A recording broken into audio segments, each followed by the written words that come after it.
The countdown clock hit 0. In that instant, anticipation gave way to action, and the world seemed to hold its breath.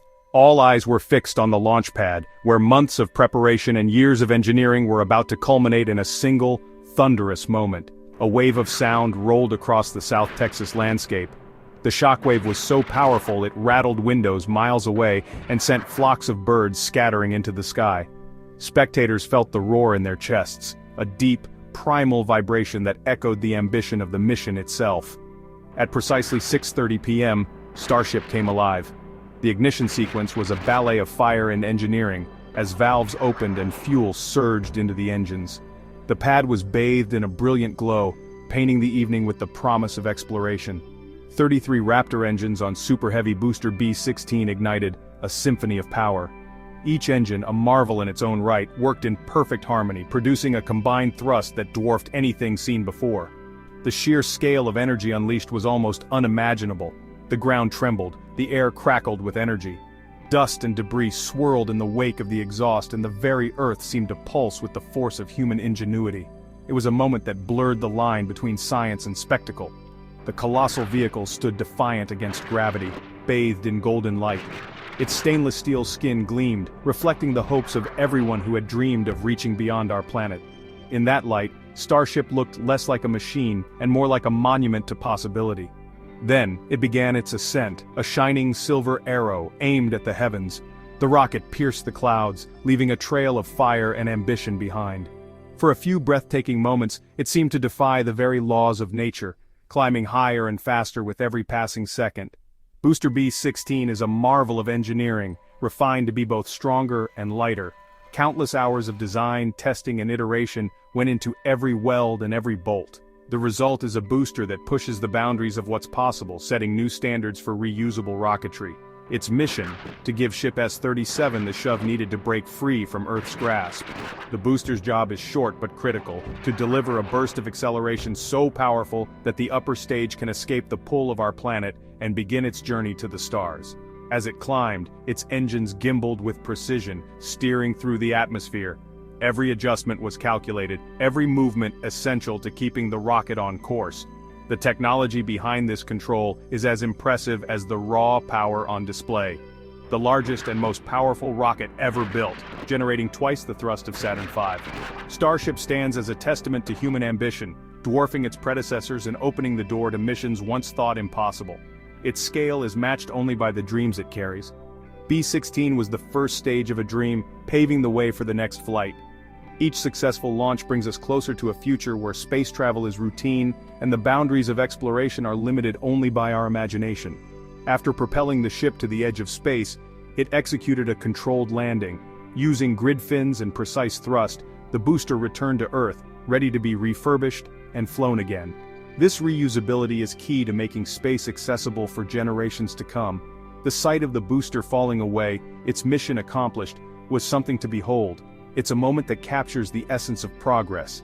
Each stage building on the last, each success a stepping stone to the next great leap. We are building the transportation system that will open up the solar system.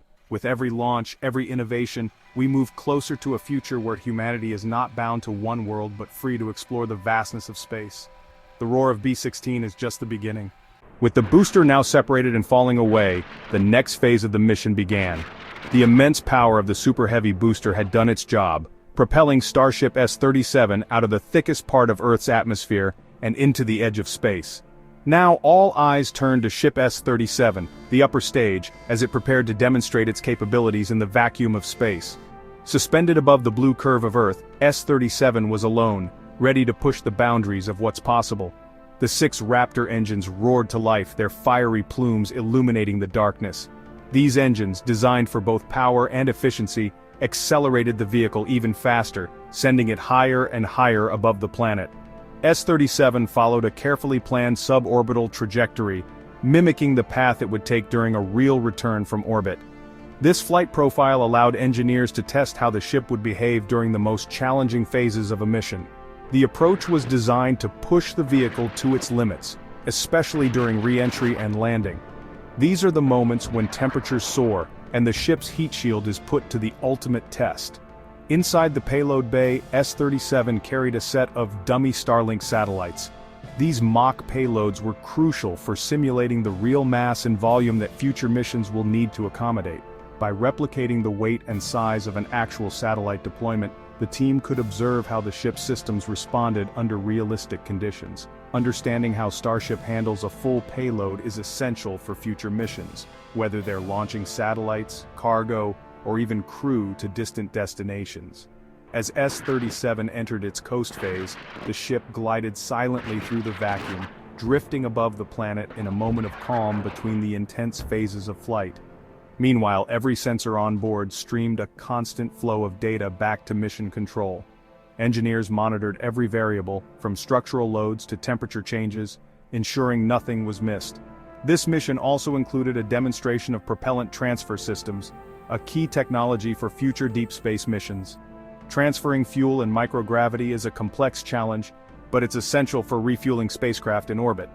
The team also tested the payload bay door mechanism, opening and closing it in space to ensure it could operate smoothly and reliably, even in the harsh environment beyond Earth. Through every phase, Ship S-37 performed beautifully, gathering invaluable data and proving its readiness for the next great leap. Soon, it would face the fiery challenge of re-entering Earth's atmosphere. The journey back to Earth is a true test of engineering, courage, and innovation. As a spacecraft leaves the vacuum of space and plunges into the dense layers of our atmosphere, it faces a gauntlet of extreme conditions that few machines have ever survived. Re-entry is the most challenging part of any spaceflight, where the margin for error is razor-thin, and the consequences of failure are catastrophic. Ship S-37 began its descent, accelerating to hypersonic speeds that push the boundaries of what current technology can withstand.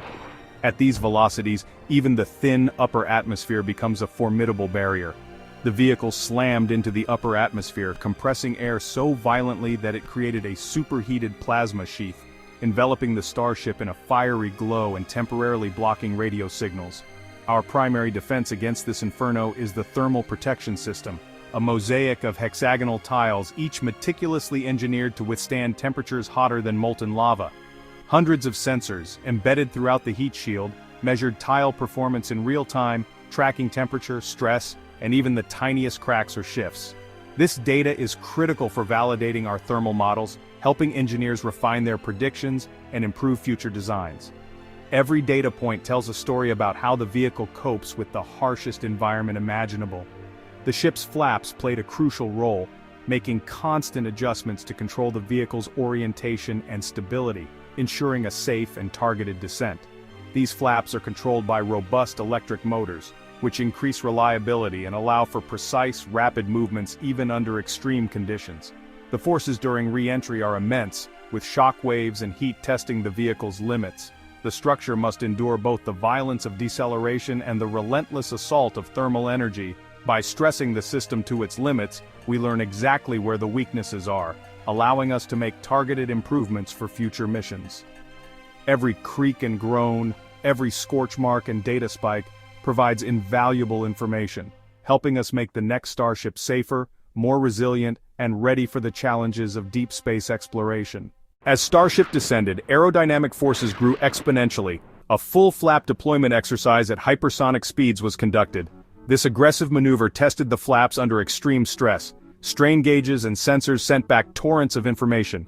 This data refines our models, proving the vehicle's robustness. The ability to maneuver during descent is a fundamental advantage. The successful flap stress tests were a huge step forward. Ship S-37 sacrificed itself to teach us lessons for future vehicles. After re-entry, Ship S-37 emerged into the lower atmosphere. It was now subsonic, gliding horizontally like a skydiver. The target landing zone was a remote patch of the Indian Ocean. The scene was serene, a contrast to the violence of re-entry. Our goal was to execute a soft landing on the water's surface. High-altitude drones relayed live video feeds back to mission control. The vehicle transitioned from horizontal to vertical in seconds. The control software performed flawlessly, keeping the ship on trajectory. The sun glinted off the stainless steel hull, setting the stage for the landing. The stage was set for the grand finale, the landing flip and burn. The belly flop maneuver is critical to Starship's design. It uses its body as a giant air brake, slowing down efficiently. The flaps made constant adjustments, displaying aerodynamic control. The sequence for the final landing burn began. Engines were chilled to prevent propellant flashing. The landing flip maneuver began, transitioning from glider to rocket. The ship descended tail first, engines firing to counteract gravity. The landing burn balanced thrust to slow the vehicle. The ship was just meters above the ocean, enveloped in steam. The most difficult part of the journey was almost over. The final moments were a masterclass in controlled power. Ship S-37 slowed its descent to a few meters per second. The goal was to touch the water with precision. The engines cut off as the ship met the ocean surface. It was a perfect soft splashdown. The ship tipped over into the water, its mission complete. A cheer erupted in mission control. This successful splashdown was a monumental achievement. The data gathered will accelerate the development of a reusable Starship. Each test flight is a step towards a multi-planetary future. Starship is the key to unlocking that future. Today's splashdown was a giant leap forward on our quest.